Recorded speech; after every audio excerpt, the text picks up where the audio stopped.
A very good morning to everyone. Today we'll start the revision of chapter number 12. जैसे कि मैंने आपको message send करा था और मैंने बताया था कि आपको जो भी चैप्टर में प्रॉब्लम है तो मुझे सेंड करिए। तो काफी बच्चों के मुझे आए हैं, रिप्लाई आए हैं उनके चैप्टर्स की जो भी है। अब देखिए जैसे चैप्टर 12 की भी थी क्वेरीज थी, तो मैं चैप्टर 12 करवा रही हूँ। बाकी अगर आपके चैप्टर की रिविजन नहीं हुई तो आपके साथ साथ में चलती रहेगी। आफ्टर चैप्टर 12 जो भी आपके चैप्टर्स हैं मेरे को सब पता है, मैं करवा दूँ। ओके, आज चैप्टर 12 की रिविजन देखते हैं। अभी क्या है, मोनोमियल, बायनोमियल, ट्राइनोमियल। ओके, अब मोनोमियल क्या होता है? A single term. अगर मैं लिख देती हूँ 5x, यहाँ लिख देती हूँ 3y, this is called as a monomial, जिसमें एक सिंगल टर्म है। ओके, अगर बाय मीन्स टू, बायनोमियल मतलब दो टर्म्स, मैं लिख देती हूँ +5, तो यहाँ पे दो टर्म्स आ गई ना, this is one two terms, this is called as a binomial. और ट्राई मीन्स 3, अगर 3 टर्म्स आ गई 3x + 2y + 7x, ठीक है, तो this is called as a trinomial. Clear है? अब एक और बात है, समटाइम्स ऐसे आता है कि सपोज दैट ऐसे दे दिया आपको 3x + 2y + 3 दे दिया, दैट इज 3x + 2x + 3 दे दिया, तो अब आपसे ये पूछा जाता है कि ये ट्राइनोमियल है, बाइनोमियल है या मोनोमियल है। आप क्या देखोगे? आप देखते हो 1 2 3, this is a trinomial. No, which is a wrong, this is binomial. अब आप पूछोगे बाइनोमियल कैसे है?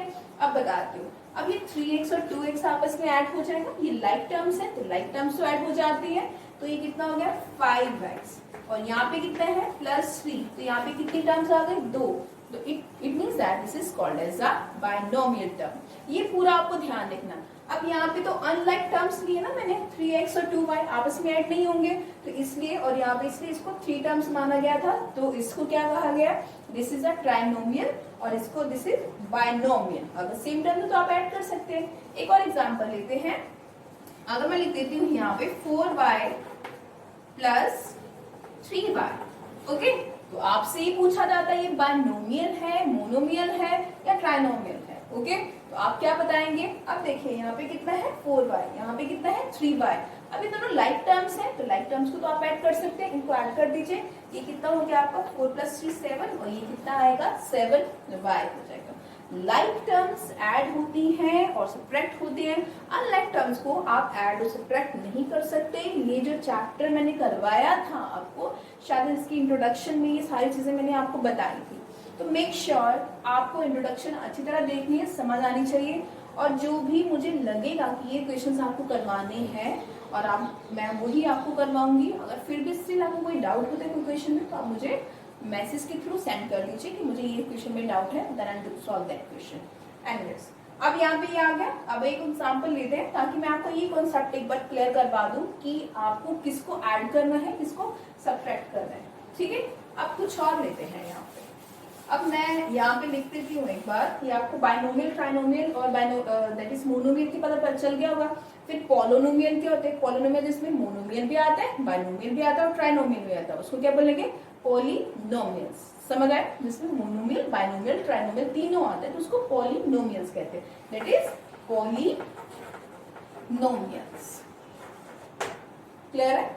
अब देखिए यहाँ पे अगर मैं ऐसे लिख देती हूँ 3x - 2y, ठीक है, +4x, तो अगर सपोज दैट ऐसा क्वेश्चन आता तो आपको सॉल्व कैसे करना है?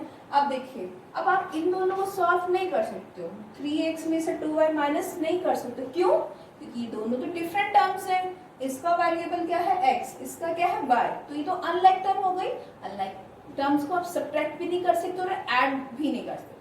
हाँ, अब मैंने ये देखा है कि लाइक टर्म्स कौन है? हाँ, ये लाइक टर्म है और ये भी लाइक टर्म है, तो इसको पहले लिख लूंगी, that is 3x + 4x - 2y। Okay, तो यहाँ पे इनको करते हैं ऐड, तो ये कितना हो गया 7x और -2y। अगर आप पूछो कि मैम इसको माइनस होगा क्या? नहीं होगा, बिकॉज अभी कौन सी आ गई? अनलाइक टर्म्स आ गई। ठीक है, तो इट मीन्स दैट आपको ये सारी चीजें ध्यान रखनी है बहुत अच्छी तरह कि अनलाइक टर्म्स कौन सी होती हैं, लाइक टर्म्स कौन सी होती हैं, ऐड किसको करना है, सब्ट्रैक्ट। अगर जिसका ये कॉन्सेप्ट क्लियर हो गया ना कि कैसे कब सब्ट्रैक्ट करना है, कब एडिशन करनी है, और बहुत सारे बच्चे हैं, एक और बात बताती हूँ, लाइक स्कूल में कैसे लिखे 2x² + 3x³ ठीक है। अब आप पूछोगे, सबसे पहले तो आपको ये पता होना चाहिए ये अनलाइक टर्म है। अनलाइक क्यों है? क्योंकि पावर देखिए इसकी पावर कितनी है 2 और इसकी पावर कितनी है 3, तो ये कौन सी हुई? This is called as a unlike term. क्यों? क्योंकि इनके बेस यहाँ पे देखिए, इनकी पावर 2 है, इसकी पावर 3 है, तो this is called an unlike term. एक और देखिए, इसको ऐड और सब्ट्रैक्ट नहीं करेंगे तो इसका आंसर एज इट इज एक बार ऐसे ही रहने देंगे। चलिए अगर ऐसे हो जाए तो प्लस 3y²। अब बताइए अनलाइक है या लाइक टर्म है? स्टिल फिर से ये अनलाइक टर्म है। क्यों? पावर तो सेम है बट यहाँ पे वेरिएबल क्या है x और यहाँ पे वेरिएबल क्या है y, तो इसलिए ये अनलाइक टर्म है। समझ आई? ये चीजें जो मैं आपको बता रही हूँ इसके ऊपर इसलिए फोकस कर रही हूँ कि आपको एक बार पता होना चाहिए। एक और चीज है, आप क्या पढ़ेंगे इसमें? कॉफिशिएंट के बारे में पढ़ेंगे, ठीक है। कॉफिशिएंट क्या होता है? अब देखिए कॉफिशिएंट। अब कॉफिशिएंट क्या होता है कि अगर मैं यहाँ पे लिखती हूँ 4x माइनस 3y, तो आपसे ये पूछा जाएगा x का कॉफिशिएंट क्या है? x का कॉफिशिएंट, तो इसका मतलब x के आगे ये है, this is a coefficient. x का कॉफिशिएंट कितना हो जाएगा? यहाँ पे 4 हो जाएगा। और आपसे ये पूछा जाएगा कि y का कॉफिशिएंट बताइए, तो ये कितना होगा? -3 नहीं होगा अकेला, क्या होगा? -3, क्योंकि 3 के आगे कौन सा साइन है? माइनस का, तो इसका कॉफिशिएंट कितना हो गया? -3। ये जो चीजें हैं ना छोटी छोटी सी, एकदम आप ध्यान में रखिए, क्योंकि आपको जब मैंने ये चैप्टर शुरू करवाया था तभी ये सारी चीजें बताई थी। अब जब मैं रिवीजन करवा रही हूँ तब भी आपको इसीलिए बता रही हूँ कि ताकि आपको फिर भी अगर आपने जब वो वीडियोस देखे होंगे, अगर आपको कॉन्सेप्ट नहीं क्लियर हुआ या कैसे भी है, तो अब आपका जो कॉन्सेप्ट है वो एक बार क्लियर हो जाए अच्छी तरह। ओके, बिकॉज इंट्रोडक्शन हम अच्छी तरह करेंगे तभी हमें चैप्टर अच्छी तरह समझ आते हैं। ये आपको फिर से मैं बताया, मैंने सारा इंट्रोडक्शन मैंने फिर से करवा दी। अब फिर क्वेश्चंस पे चलते हैं। अब देखिए ऐसा क्वेश्चन है, ऐड का मतलब है कि जहाँ पे भी कोमास के साइन है, कोमा, ठीक है, लाइक ये यहाँ पे कोमा है, यहाँ पे वहां पे क्या आ जाएगा? आपका प्लस का साइन होगा, ठीक है। ऐड का मतलब ये होता है, अगर सपोज दैट यहाँ पे क्वेश्चन था सब्ट्रैक्ट, तो जो कोमास है वहां पे माइनस का साइन आएगा। ओके, चलिए जैसे ये है दैट इज 3mn, मैंने यहाँ पे लिख दिया 3mn। इस क्वेश्चन को आप रो वाइज भी कर सकते हो, आप कॉलम वाइज भी कर सकते हो, जैसे आपको अच्छा लगे आप वैसे क्वेश्चन को कर सकते हैं। ओके, 3mn आ गया। और अभी ऐड बोला है तो यहाँ पे मैंने बोला ना ऐड की जगह पे प्लस का साइन लगाइए, तो आपने प्लस, कोमा की जगह प्लस का साइन लगाइए, आपने लगा दीजिए। अब यहाँ पे माइनस है, मतलब प्लस के बाद जो मेरा अगली टर्म है उसमें माइनस का साइन है, तो मैं उसको ब्रैकेट में ले लूंगी ताकि मेरे प्लस और माइनस में कोई कंफ्यूजन ना हो। तो यहाँ पे लिख दिया -5n। चलिए यहाँ पे इसके आगे तो प्लस का साइन है, 8mn हो गया। और यहाँ पे एक और है, अब फिर से कोमा की तो कोमा था तो मैंने प्लस का साइन लगा दिया, बट -4mn है तो आप ब्रैकेट में ले लीजिए, यहाँ पे -4mn। ये चीजें मैंने आपको सारी बताई है। कभी भी अगर दो साइन इकट्ठे आ जाते हैं तो एक हम ब्रैकेट में इसलिए लेते हैं कि अगर मल्टीप्लाई कर रहे हैं हम कल को, या प्लस या माइनस है या माइनस माइनस है, तो वो हमें कंफ्यूजन ना हो क्वेश्चन में। ओके, अब यहाँ पे देखिए, अब मैं इसको ओपन करूंगी, दैट इज 3mn और plus minus minus, you can see that this is 5mn and plus 8mn and plus minus -4mn। चलिए अब देखते हैं कि लाइक टर्म है या अनलाइक टर्म है, वो कैसे पता चलेगा? इनके वेरिएबल से। अब देखो यहाँ पे क्या है? mn। चलिए अब यहाँ पे कितना है? mn, ये भी ठीक है, यहाँ पे भी mn है, यहाँ पे भी mn है, तो इसका मतलब ये जो है ये कौन सी है? लाइक टर्म्स है। तो लाइक टर्म्स को आप ऐड भी कर सकते हैं और सब्ट्रैक्ट भी कर सकते हैं। चलिए आप सबसे पहले अब जो प्लस वाली टर्म्स है उसको ऐड कर लेते हैं। ये 3 है, ये 8 है, ठीक है, 8 + 3 दैट इज 11, तो ये कितना हो गया? 11mn। चलिए अब यहाँ पे ये दोनों माइनस की है, माइनस माइनस होते तो प्लस है, बट साइन किसका आएगा? नेगेटिव का आएगा, तो you can say that -9mn, ठीक है। -5 और -4 कितना होता है? -9, तो यहाँ पे लिख दिया, ठीक है। अब 11 में से 9 गए दैट इज 2 और mn तो साथ में आएगा ही।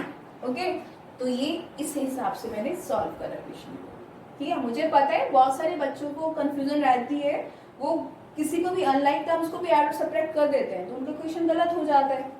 ओके, तो इसलिए जो रिवीजन का टाइम चल रहा है तो आप इसको बिल्कुल अच्छी तरह वीडियो को देखेंगे। अब यहाँ पे देखिए ये क्वेश्चन पे आते हैं, ठीक है। एक और लिया मैंने क्वेश्चन। अब यहाँ पे देखते हैं कि यहाँ पे क्या कहा गया इस क्वेश्चन में। यहाँ पे कहा गया 4x² माइनस 3xy²। अब यहाँ पे देख, सबसे पहले मुझे क्या चेक क्या करना है कि लाइक टर्म्स कौन सी है और अनलाइक टर्म कौन सी है। चलिए अब मैं देखती हूँ, यहाँ पे 4x² और y है, यहाँ पे तो x की पावर 2 है, तो यहाँ पे y, यहाँ पे चलो तो यहाँ पे इसकी पावर कितनी है, x की पावर 1 है और y की पावर 2 है। तो इट मीन्स दैट इन दोनों में से तो ये दोनों अनलाइक टर्म्स मानी जाएंगी। ठीक है, अगर सपोज दैट यहाँ पे भी x की पावर 2 होती और y की पावर 1 ही होती तो मैं इसको बोलती लाइक टर्म्स। बट अगर मैंने यहाँ पे ही देखा, यहाँ पे x की पावर 1 है और y की 2 है, तो it means that this is a unlike term.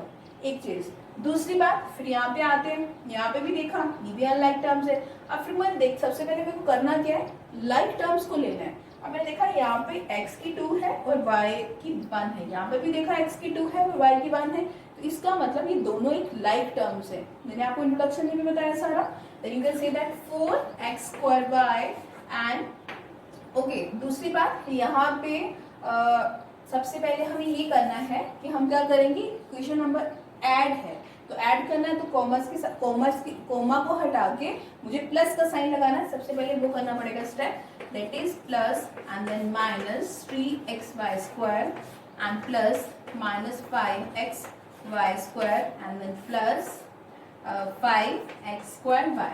ठीक है, अब इसको फिर से ओपन करेंगे 4x² प्लस माइनस माइनस, अभी जस्ट क्लियर करवाया, 3xy² and then minus 5xy² and then plus 5x²y। Okay, अब मैं एक बार यहाँ पे कर रही हूँ, अब इसको अब यहाँ पे देखिए, अब मैंने लाइक टर्म्स बता दिया, दैट इज x²y और x²y यहाँ पे है। मुझे उनके जो नंबर्स हैं वो नहीं देखने, सिर्फ उसके क्या देखने हैं, वेरिएबल्स देखने। वेरिएबल्स मतलब x, y, a, b, c, d जो भी होते हैं, जितने भी अल्फाबेट्स होते हैं, और किसी नंबर के साथ आ जाते हैं तो उनको वेरिएबल्स कहा जाता है। ओके, सी यहाँ पे लिख रही हूँ मैं 4x²y। ठीक है, अब ये दोनों सेम थे तो इसके साथ इसको लिख देती हूँ 5x²y। अब चलिए इसको, अब ये देखो यहाँ पे x की पावर 1 है, y की 2 है, यहाँ पे भी x की पावर 1 है तो y की 2 है, तो इसका मतलब ये दोनों लाइक टर्म्स हैं। तो यहाँ पे कितना आया, माइनस 3x² माइनस 5xy²। चलिए अब इसको सॉल्व करना है सिंपल आपको। अब ये तो दोनों में प्लस का साइन है तो ऐड कर दीजिए 9x²y, ये रहेगा ना यहाँ पे। अब यहाँ पे देखिए, अब ये माइनस है, ये भी माइनस है, minus minus plus, but sign negative आएगा तो माइनस आया, minus 5 minus 3 that is minus 8xy²।